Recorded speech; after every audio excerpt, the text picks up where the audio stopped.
Continuing where I left off. Chapter 18. Prince Bagration, having reached the highest point of our right flank, began riding downhill to where the roll of gunfire was heard, but where nothing could be seen on account of the smoke. The nearer they got to the hollow, the less they could see, but the more they felt the nearness of the actual battlefield. They commenced meeting the wounded. One with a bloody head and no cap was being dragged along by two soldiers, who supported him under the arms. He was wheezing and spitting. The bullet had evidently hit him in the mouth or the throat. Another, without his musket, stout-heartedly walked alone, groaning and waving a wounded arm from which the blood poured over his greatcoat as from a bottle. His face expressed more fear than pain. He had been wounded only a moment before. After crossing a road, they descended a steep incline on which they saw several men lying on the ground. They also met a crowd of soldiers, some of whom had not been wounded. The soldiers were ascending the hill, breathing heavily, and in spite of seeing the general, were talking loudly and gesticulating. Rows of great coats were now visible through the smoke, and an officer, catching sight of Bagration, rushed after the crowd of retreating soldiers, shouting orders to them to come back. Bagration rode up to the line, along with which there was a rapid crackle of gunfire, now in one place, now in another, drowning the sound of voices and the shouts of command. The air was completely permeated with smoke. The excited faces of the soldiers were blackened with gunpowder. Some were driving in their ramrods, others putting powder on the pans or taking charges out of their pouches, while others were firing, though whom they were firing at could not be seen for the smoke, which the wind did not lift. A pleasant humming, whistling sound was frequently heard. "What is this?" Prince Andrei wondered, as he rode up to the crowd of soldiers. "It can't be the battle line. They're all bunched together. It can't be an attack, because they're not moving. It can't be square. They're not drawn up like one." The regimental commander, a thin, frail-looking old man, with a pleasant smile, his drooping eyelids more than half covering his old eyes and giving him a benign expression, rode up to Prince Bagration and received him like a host welcoming an honored guest. He reported to Prince Bagration that his regiment had been attacked by French cavalry, that though the attack had been repulsed, he had lost more than half his men. In saying that the attack had been repulsed, the colonel was applying a military term to what had happened to his regiment, but in fact he did not himself know what had happened during the half hour to the troops entrusted to him, and could not have said with certainty whether the attack had been repulsed or his regiment had been routed. He knew only that at the beginning of the action, cannonballs and grenades had commenced flying all over his high regiment and hitting men, and then someone had shouted, "Cavalry!" and our men started firing, and they were still firing, not at the cavalry, which had disapproved, but at French infantry that had come into the hollow and were firing at our own men. Prince Bagration nodded, as a sign that this was exactly what he had desired and expected it.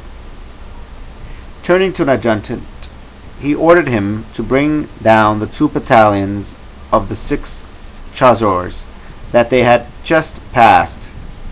Prince Andrei was struck by the change that had come over Prince Bagration's face at that moment. It expressed the concentrated, joyous resolution one sees in a man who on a hot day takes a final run before plunging into the water. Gone was the dull, somnolent look, the affection of a deep thought. The round, relentless hawk's eyes looked before him with exultation and a certain disdain, not resting on anything, but his movements were still slow and measured. The regimental commander turned to Prince Bagration, entreating him to go back, as it was too dangerous there. "I implore you, your excellency, for God's sake," he kept saying, looking for support to the officer of the suite, who turned away from him. "There you see," he said, calling attention to the bullets ceaselessly whining, whistling, and singing around them. His tone of entreaty and reproach was like that of a carpenter speaking to a gentleman who had picked up an axe. "We're used to it, but you'll get blisters on your hands." He spoke as if those bullets could not kill him, and his half-closed eyes made his words still more persuasive. The staff officer added his exhortations to the colonels, but Prince Bagration did not reply. He merely gave orders to cease firing and to reform, so as to make room for the 2 battalions that were to come. While he was speaking, the curtain of the smoke that had concealed the hollow was drawn by a rising wind, as by an unseen hand from right to left, and the hill opposite, with the French moving across it, was revealed to them. All eyes involuntarily fastened on the French column, winding down the terrace slope, as it advanced upon them. Already they could see the soldiers' shaggy caps, could distinguish the officers from the men, and see their banner flapping against its staff. How splendidly they marched! Someone in Bagration's suite remarked it. The head of the column had already descended into the hollow. The clash would take place on this side. What was left of our regiment that had already been in action quickly formed ranks and moved to the right. From behind them, dispersing the stragglers as they came, marched the 2 battalions of the 6th Chasseurs in fine order. They had not yet reached Bagration, but the heavy thud of a mass of men marching in step could be heard. On their left flank, nearest to Bagration, marched the company commander, a round-faced, imposing-looking man with a stupid, happy expression on his face. The same man who had run out of the hut. He was apparently thinking of nothing at the moment except that he would march past his superior officers in fine style. With the self-esteem of a line officer, he glided along on his muscular legs, drawing himself up, stepping lightly and without the least effort, his ease contrasting with the heavy tread of the soldiers keeping step with him. He carried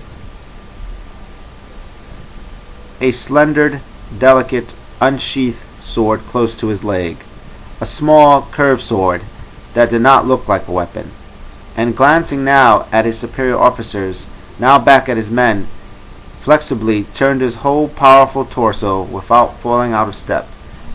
It looked as though all the powers of his soul were concentrated on passing his superior officers in the best possible form. And feeling that he was accomplishing this, he was happy. Left, left, left, he seemed to be repeating to himself at every alternative step. And the wall of soldierly figures, burdened with knapsacks and arms, each face stern in its own way, marched in the same rhythm, as if these hundreds of soldiers were all mentally repeating left, left, and left. A stout major, puffing and falling out of step, skirted a brush on the road. A soldier who had fallen behind looked dismay at his defection and panted as he trotted along, trying to catch up with the company. A cannonball, compressing the air, flew over the heads of Prince Bagration and his suite, and, in time with the left, fell into the column. "Close ranks!" rang out the buoyant voice of the company commander. The soldiers, moving in an arc, marched past the place where the cannonball had fallen, and a non-commissioned officer, an old trooper who had stopped near the dead, looked back angrily as he caught up with his line, changing feet with a hop to fall into step. Left, left, left seemed to come through the ominous silence, and the monotonous sound of feet striking the ground in unison. "Well done, lad," said Prince Bagration. "For your excellency," echoed through the ranks. A sullen soldier marching on the left turned his eyes on Bagration, as he had shouted with a look that seemed to say, "We already know that." Another, shouting with his mouth wide open, passed without looking round, as though afraid of being distracted. The order was given to halt and remove knapsacks. Bagration rode around the ranks that had marched past him and dismounted. He gave the reins to a Cossack, took of his burqa and handed it to him, then stretched his legs and set his cap straight. The head of the French column, its officers leading, appeared from below the hill.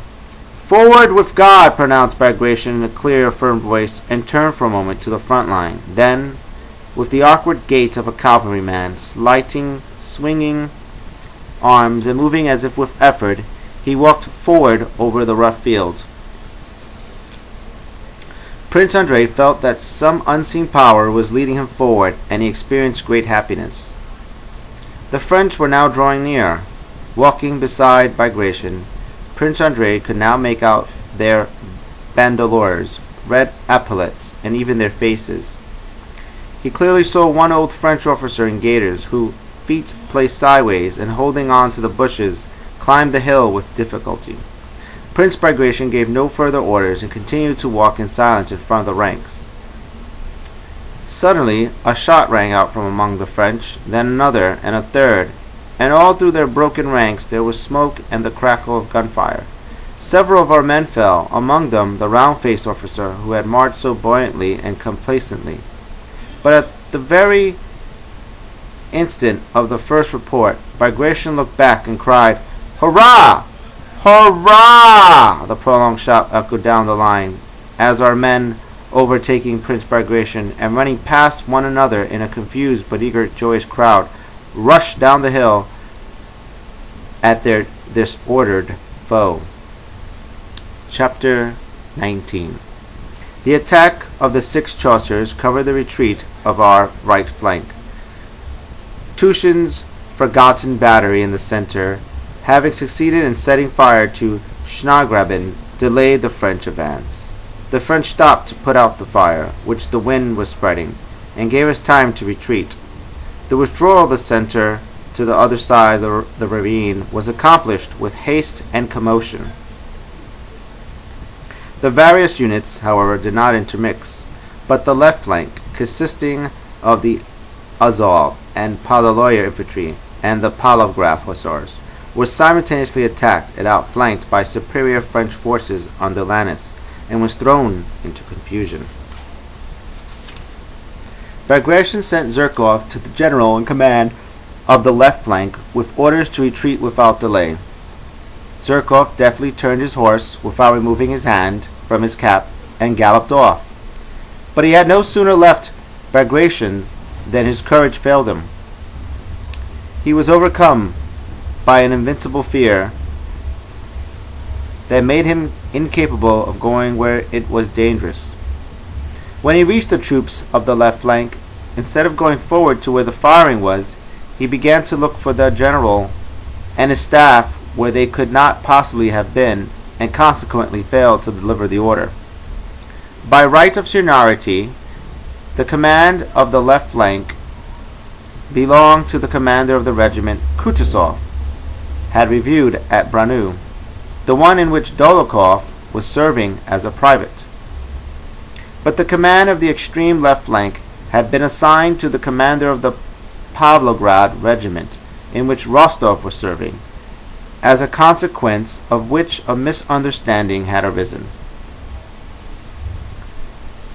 The two commanders were exceedingly exasperated with each other, and at a time when the action on the right flank had already been going on for some time, and the French attack had begun, they were engaged in discussions, the sole aim of which was to insult each other. As a result, the two regiments, both cavalry and infantry, were by no means ready for the impending engagement. No one from the men to the generals, expected a battle, and were all placidly engaged in peaceful occupations, the cavalry foddering the horses and the infantry gathering wood.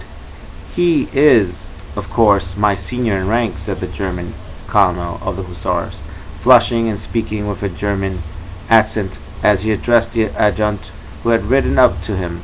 "So let him do what he likes. I cannot sacrifice my hussars. Bugler, sound the retreat." But matters were becoming urgent. The mingled sound of cannon and musketry thundered on the right and in the center, and the coats of Land's sharpshooters could already be seen as they crossed the mill dam and lined up on this side within twice the range of a musket shot. The general in command of the infantry went to his horse with his quivering strut, mounted, drew himself up very erect, and rode to the Pavlograd commander. The two regimental commanders met with polite bows, but with malice in their hearts. "Once again, Colonel," said the general, "it follows that I cannot leave half my men in the woods. I beg of you to occupy the position and prepare for an attack. And I beg of you not to meddle in what is not your business," the colonel replied furiously. "If you were a cavalry officer—" "I am not a cavalry officer, Colonel, but I am a Russian general, and if you are not aware of the fact—" "I am fully aware of it, Your Excellency," the colonel suddenly shouted, turning purple and starting to ride off. "If you would be so good as to come to the front line with me, you will see that the position is untenable. I do not care to destroy my regiment for your satisfaction." "You forget yourself, Colonel. It is not my satisfaction that I am concerned with. I do not permit such a thing to be said." Taking the colonel's request as a challenge to his courage, the general expanded his chest, and scowling rode with him to the front line, as if all their differences would be settled there under fire. They arrived at the line. Several bullets flew past them, and they halted in silence. There was nothing to be seen from the front line. Even from where they had been before, it was clear that the bushes and the ravine made it impossible for the cavalry to operate, and that the French were outflanking our left wing. The general and the colonel sternly and significantly glared at each other, like two fighting cocks preparing for battle, each vainly trying to detect signs of cowardice in the other. Both passed the test, as there was nothing to say, and neither wished to give the other causes for asserting that he was the first to withdraw from bullet range. They would have remained there indefinitely, testing each other's courage, had it not been that just then they heard the crackle of musketry and a muffled, confused shouting almost directly behind them in the woods. The French had fallen upon the soldiers gathering firewood. It was no longer possible for the hussars to retreat with the infantry. They were cut off from the line of retreat on the left by the French line. Now, however, unsuitable the terrain, it was necessary to attack in order to cut a way through for themselves. The squadron in which Rostov was serving had scarcely time to mount before it was halted, facing the enemy, with nothing between them but that terrible line of uncertainty and fear, like the line dividing the living from the dead.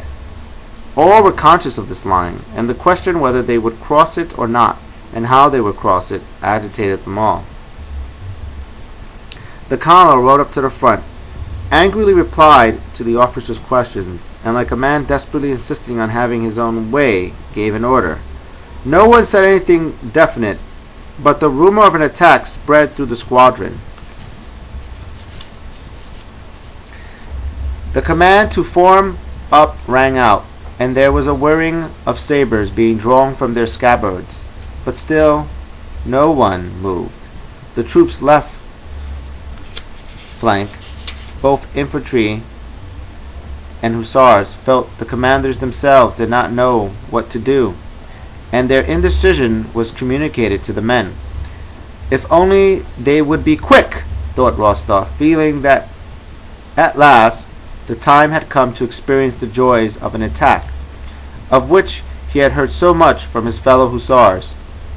"Forward with God's lads!" rang out Denisov's voice. "Forward! Attitude!" In front line, the horses' croups began to sway. Rook pulled out the reins and started of his own accord. On the right, Rostov saw the foremost lines of his own hussars, and still farther ahead a dark line which he could not see clearly, but took to be the enemy. Shots were heard, but in the distance. "Faster!" came the word of command, and Rostov felt Rook's flanks go down as he broke into a gallop. He anticipated his horse movements and became more elated. He had noticed a solitary tree ahead.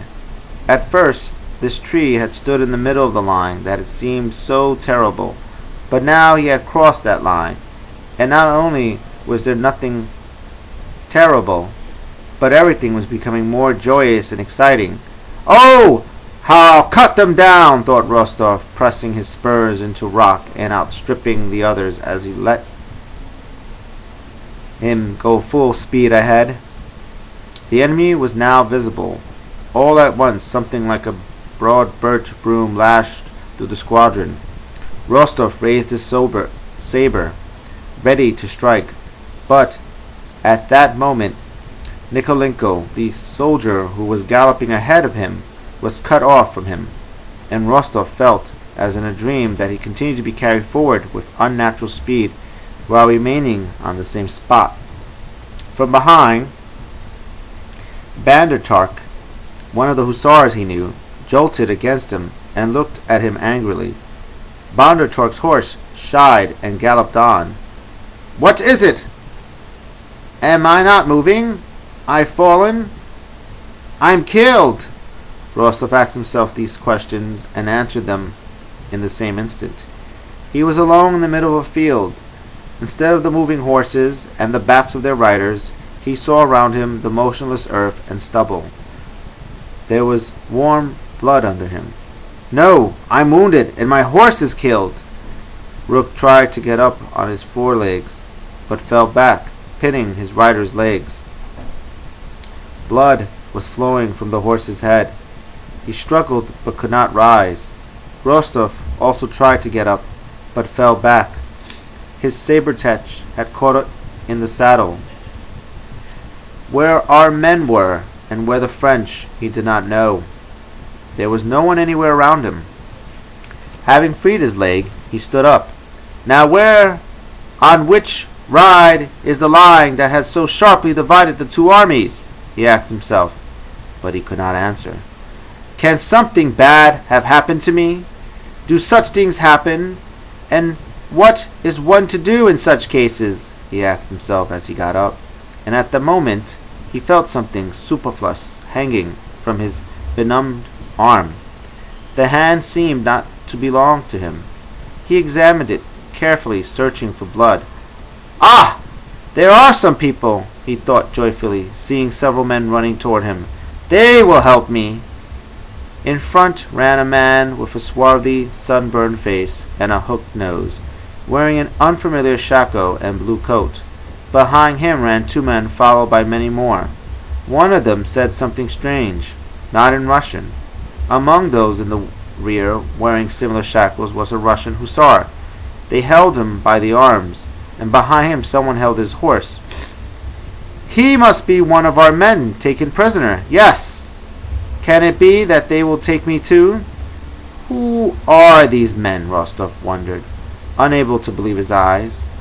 Can they be the French? He stared at the approaching Frenchmen, and though only a moment before he had been galloping ahead to reach these men and cut them down, their proximity now seemed to have him so awful that he could not believe his eyes. Who are they? Why are they running?